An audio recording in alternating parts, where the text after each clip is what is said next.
திருவள்ளூர் மாவட்டம் தடப்பெரும்பாக்கத்தில் உள்ள தனியார் குடிநீர் ஆலை விநியோகம் செய்த பாட்டில் குடிநீரில் பல்லி கிடந்ததாக புகார் எழுந்த நிலையில் மீஞ்சூர் ஒன்றிய உணவு பாதுகாப்பு அதிகாரி சந்திரசேகர் ஆய்வு செய்தார். சுத்திகரிப்பு முறை, சேமிப்பு மற்றும் பாட்டிலில் அடைக்கப்படும் இடத்தை ஆய்வு செய்ததோடு குடிநீர் மாதிரி சேகரித்து ஆய்வக பரிசோதனைக்காக எடுத்துச் சென்றார்.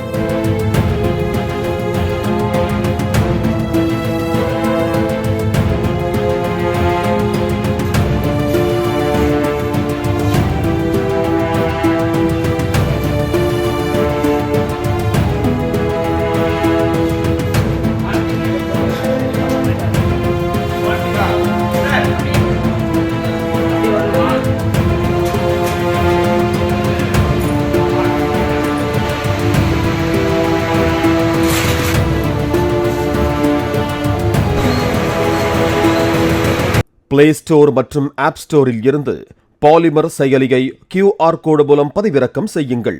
செய்திகளை உடனுக்குடன் பெறுங்கள்.